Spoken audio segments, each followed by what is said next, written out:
Tonight, we hear from the high-profile Saskatchewan Party MLAs who say they're walking away from provincial politics. Also, it's round 4 of job action for teachers in the province, another day of rotating strikes.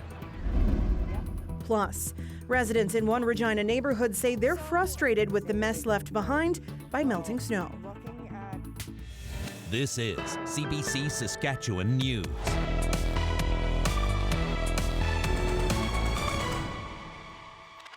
It is Wednesday, February 7th, and the CBC Saskatchewan News starts right now. Good evening and thanks for watching. We begin with breaking news tonight about the teachers' contract negotiations in Saskatchewan. The Saskatchewan Teachers Federation says all job action is officially suspended. This after being invited to resume negotiations with the government after a new mandate was offered. It came after this video was posted to social media. Now, the teachers union has indicated they will return to the bargaining table if the government has a new mandate. The leadership of that union has also stated they would like the same salary formula for teachers that all members of the Legislative Assembly have. That is why we have authorized the Government Trustee Bargaining Committee to offer a new mandate, to either negotiate an extension of the current salary offer, or to negotiate a deal that would see teachers receive the same annual salary adjustments under the same salary formula that MLAs receive. And those salary adjustments would be based on the cost of living, a compensation formula that includes a 3% ceiling and a 0% floor, depending on the consumer price index for the previous year. Now, in a statement, the STF says the two sides are scheduled to meet on Monday, February 12th in Saskatoon. This means that the withdrawal of noon hour supervision tomorrow is cancelled.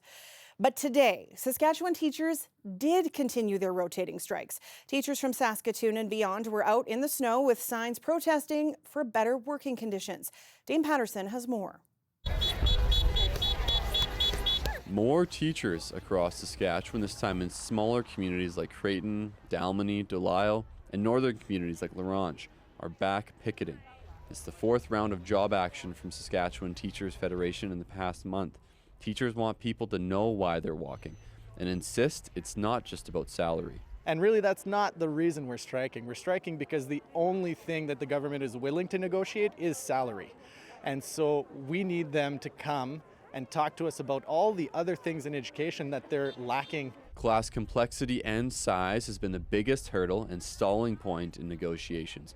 Teachers are frustrated with overcrowding in their classrooms, and with that, the volume, both in numbers and decibels. I was projecting too much. I lost my voice the first day of semester 2, and so I now I've activated the sound system in my classroom and teach through a microphone.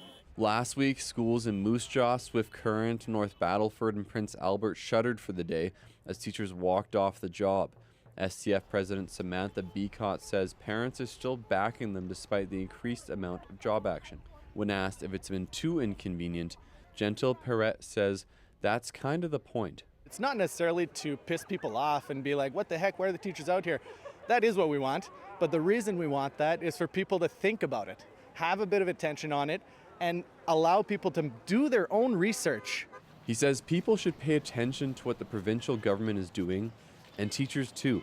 The official opposition has a similar message. It says in the past 7 years, enrollment is up more than 15,000 students in Saskatchewan, but not nearly enough teachers have been added to accommodate that number. This is willful ignorance on the part of the government at this point. If they suggest they don't understand these concerns, they have been told those concerns by teachers, by parents, by school boards going back a decade. And again, they know the problems. This simply is not something that they care to fix.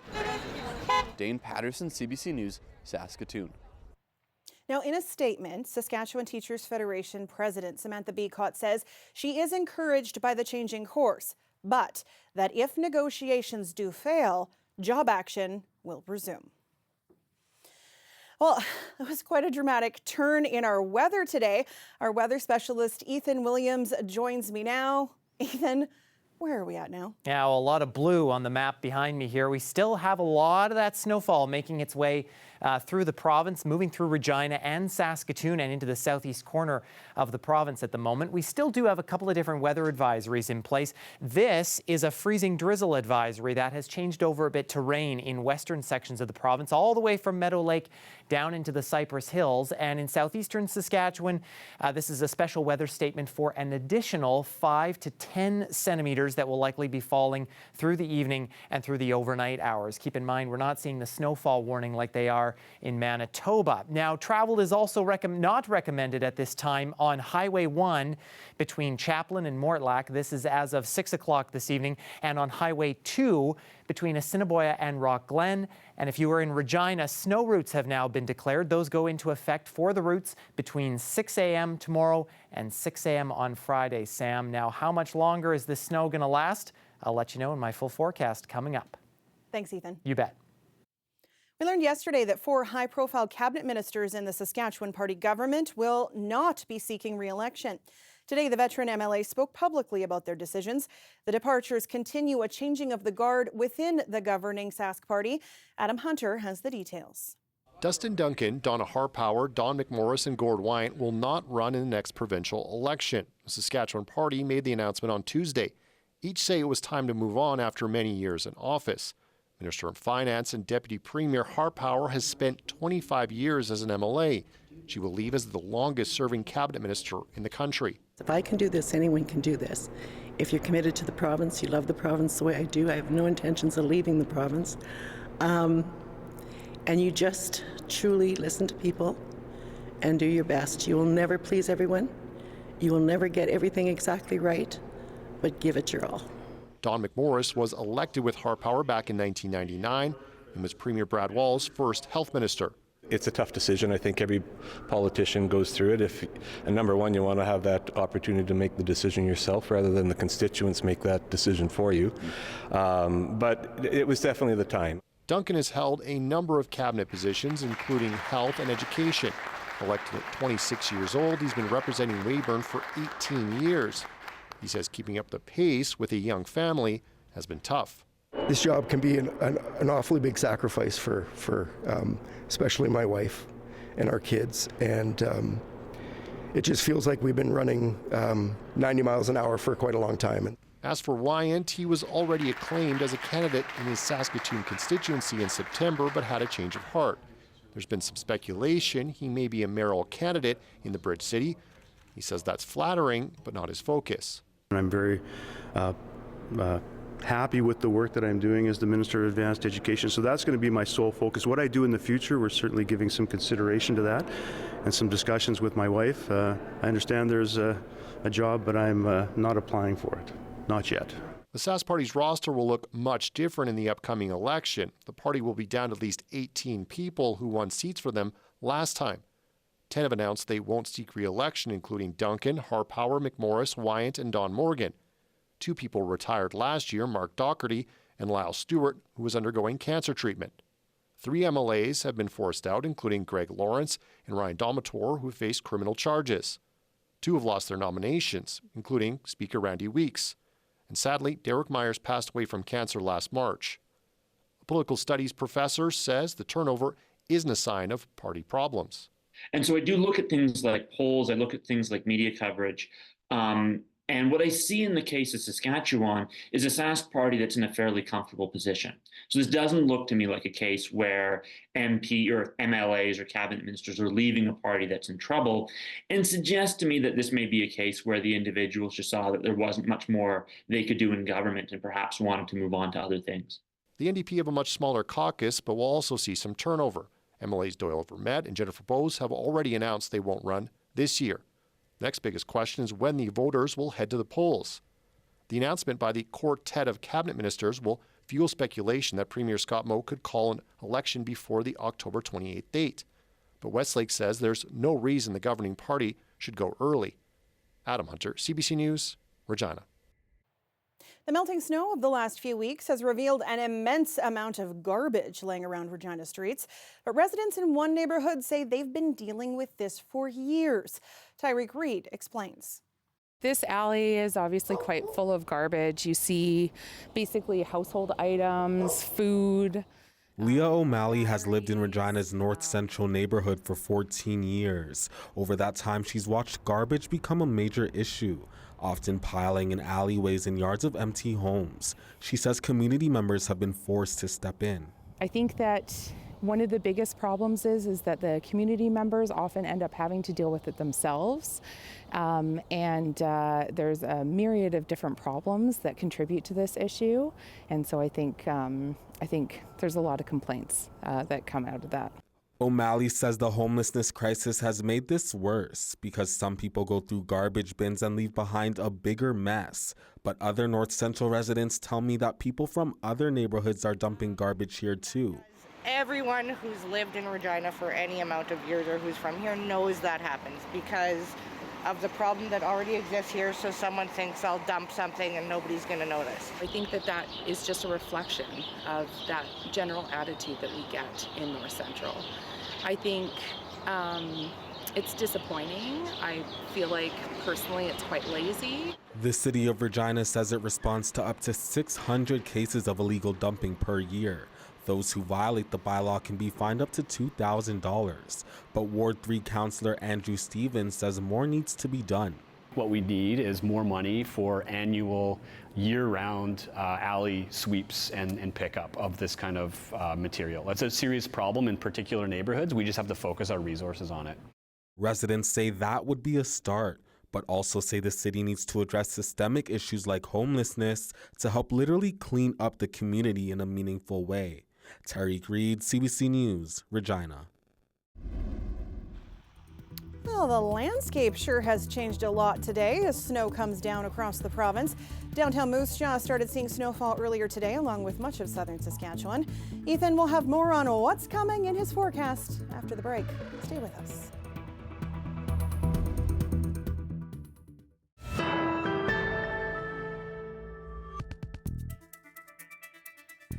Welcome back. Game 5 of the rivalry series gets underway at Sask Centre in Saskatoon tonight. It's the best of national women's hockey. Team Canada takes on Team USA, and the game gets underway at 7 o'clock. Our Aishwarya Duda is down there live in Saskatoon, and she joins us now. Aishwarya, what's on the line for these ladies tonight? Yeah, hi Sam. You can see behind me the crowd's starting to fill up pretty quickly here. They've sold over 8,000 tickets as of this morning, and it's just going to be electric in here tonight. We're expecting an exciting game, a rivalry between the two powerhouses of hockey, really, Canada and the USA. Both teams have been working hard and they've been preparing for this moment that could be a game changer, a deal breaker in the series. This one is a big homecoming for some of the girls on Team Canada. Who are we watching for tonight? Yeah, we've got some local players in the mix. There's Sophie Shirley and Emily Clark, both bringing hometown pride to the ice here in Saskatoon. And we're also both say they're beyond excited to be playing back at home. Now, US has some standout players, but we're not really seeing anybody standing out in the Canadians so far. Maybe we'll see someone standing out today. Overall, the US has been out-competing Canada, but we'll see if that changes with another win tonight. And the fans, well, they're starting to show up, and they'll be showing that passion that hockey ignites in Canadians. As for the rivalry series, it'll be continuing in Regina with Game 6 on Friday and then finishing off in Minnesota, regardless of who wins tonight. But if the US does take a win, they take home the series. All right, thanks for this, Aishwarya. Aishwarya Duda live from Sask Centre in Saskatoon tonight. The weather update is brought to you by Capital GMC Buick Cadillac. Level Up Your Ride event is on now.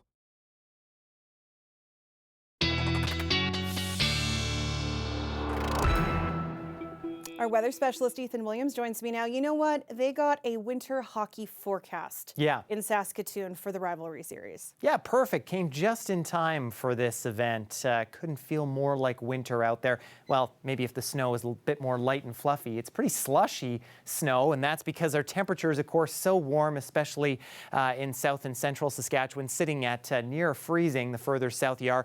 A bit of colder air up north, but again, that's still pretty much normal for this time of year for you folks there. Snow has been blowing around as a result of the wind that we've been getting. Of course, it hasn't been as much of an issue just because that snow isn't as light and fluffy. It's a bit heavier, so these winds not having too much of an impact on highway conditions. Nonetheless, we are seeing visibility dropping at times near 2 kilometers in Regina and Estevan and along the Trans-Canada corridor out toward the Swift Current area. The rest of this system is going to start tapering off as we get into the overnight hours. So you can see kind of the large amounts of it still in place throughout southeastern Saskatchewan, and then it just keeps moving further and further southeast. It's really only the southeast corner by tomorrow morning that's still seeing some lingering flurries, maybe periods of some lighter snow here and there, but by tomorrow afternoon it's pretty much out of our hair. But you can see we're pretty much exclusively covered in cloud cover tomorrow. That really won't change even as we get through the day on Friday. Saturday, our next best chance of when we get to finally maybe see some sunshine as high pressure starts to move in, but likely going to be short-lived. We have another bank of cloud cover moving in after that for the latter part of the weekend. Snowfall totals, again, a good 5 to 10 centimeters through tonight and part of tomorrow in southeastern Saskatchewan. Locally, we could see some amounts closer to 15 centimeters. But for Regina, Saskatoon, probably topping out around another 5. And in west central and southwestern Saskatchewan, probably another 1 to 3 centimeters. And again, at times, as that falls, we'll likely see that visibility drop near zero. The highway is likely going to be a bit of an issue tomorrow as we see temperatures drop well below the freezing mark, freezing things over, and as that snow kind of stays really slushy and thick. Now, winds will continue to be a little bit gusty tomorrow in the southeast. Could see some rogue gusts upwards of 50 kilometers an hour, mostly out of the north and northwest as that system starts to move through. And then by the time we get to Friday, things starting to back off a little bit. We see high pressure start to move in. And for Regina, as you can see there, that means likely some clearing as we get into Saturday. But until then, I'll put another 1 to 3 centimeters for tomorrow.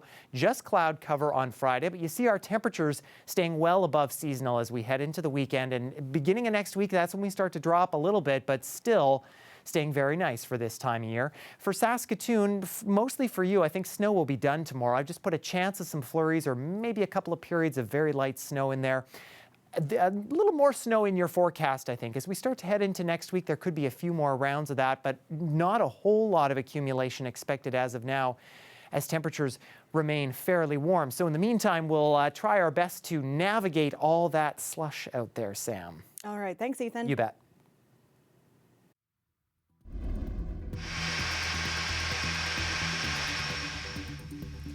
A pod of orcas trapped in sea ice for the past 2 days is reported to have freed itself. More than a dozen of them were stuck in pack ice off northern Japan. They were crowded together, sharing one opening in the ice. The orcas were reported to local officials who checked on the pod. When they came back this morning, the orcas were gone. It's believed they were able to escape as more openings in the ice developed. We'll be back after the break.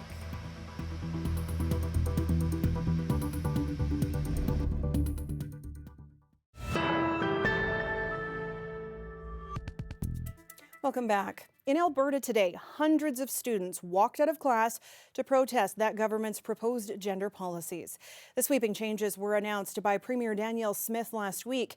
As Travis McEwen reports, students are hoping the protests show support for the fellow students and send a message. Just after 10 a.m., students at Strathcona Composite High School walked out of class. It's part of protests against the Alberta government's planned policies around transgender youth. Close to 70 high school students took part. It's really easy in today's day and age to feel alone and to feel like no one really cares. So we're hoping to show that people do care still. It's really important to me as a trans person myself to show up and support all the other people who maybe can't and try to just, I guess, be a voice for those who can't speak up or speak out. South of the city in Leduc, a bit of a smaller turnout, but a cause close to the high school student who organized this rally. because my brother is trans, and I wanted to show him that I care about him, and I care about every single trans person in this province and everywhere, and I wanted to give a voice to the people who can't voice their concerns. One of the larger turnouts in Edmonton featured a couple hundred students at Victoria School of the Arts. The policy they're opposing includes restrictions on youth changing their names or pronouns at school, and age restrictions for hormone therapy or gender-affirming surgery. Since the province's gender policies were announced, we've heard a lot from politicians and parents, but for many of the students here, this is their chance to voice their opinion against those policies. Limiting sexual education is horrendous. It leads to more people getting hurt. Lack of knowledge is like a major killer. If you don't have proper education, all you're doing is opening yourself up to harm. The policy is really endangering children, I believe, and I think it's so important that we're doing this at school, which is where a lot of the policies are taking place. I honestly don't know how much of a difference it'll make to Danielle Smith, but I do know that it will make a difference to the people out there who are scared and who are worried right now. As for Premier Danielle Smith, she defended the proposed policies during a trip to Ottawa this week, saying she spoke to transgender people who expressed concerns of children transitioning at a young age. The policies are expected to be addressed in the legislature in the fall. Travis McEwen, CBC News, Edmonton. Conservative Party leader Pierre Poilievre has confirmed he's opposed to allowing the use of puberty blockers on children. In light of Alberta's plans, he was grilled about his views on gender-affirming medical treatments for youth. I think that we should protect children and their ability to make adult decisions when they are adults. So you think only adults should make you said yes? Just to be clear, you said yes, only adults should take puberty blockers? I think we should protect children, let them make adult decisions when they become adults. So that means you are against puberty blockers for kids under the age of 18. Is that yes. Right?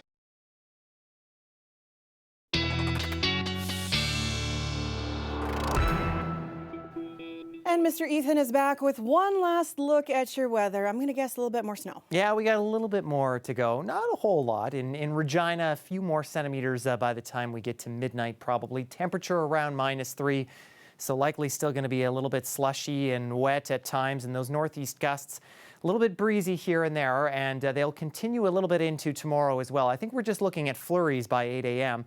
Temperature has not dropped much, and by the time we get into the afternoon, it really doesn't change at all. Still a chance of flurries here, mostly cloudy skies. Winds still a bit gusty here and there. For Saskatoon, again, the snow likely going to be going away even earlier for you folks. Just flurries by midnight at -4. Winds not as much of an issue, and as we get into the morning, left with cloudy skies with a slight chance of some flurries, especially in those morning hours. But by the time we get to the noon hour, that is likely all gone away. Just cloudy skies sitting around -6, which is about the best we'll do for a daytime highs tomorrow, Sam. Still better than normal. Yeah, exactly. All right, thanks, Ethan. You bet. And before we go tonight, a big weekend is coming up for high school basketball. Tomorrow, the 70th annual Luther Invitational Tournament, or LIT, will tip off in Regina. And being honored this year, the championship team from 1984, 40 years ago. You know, I'm looking forward to see what happens in these bleachers and you know, the black, gold, black chant and see if that's still going. The senior basketball tournament brings boys and girls teams from across Western Canada to compete for the title. LIT tips off at 12:30 tomorrow afternoon at Luther High School. There are 8 games a day. The girls' championship game will be played on Saturday at 6 p.m. The guys' game will follow at 8 o'clock. And that is it for us tonight. For News Anytime, you can head to cbc.ca/Sask. That includes the latest on teacher negotiations. You can subscribe to the CBC Saskatchewan YouTube channel or download the CBC News app. Thank you so much for watching. Have a great night.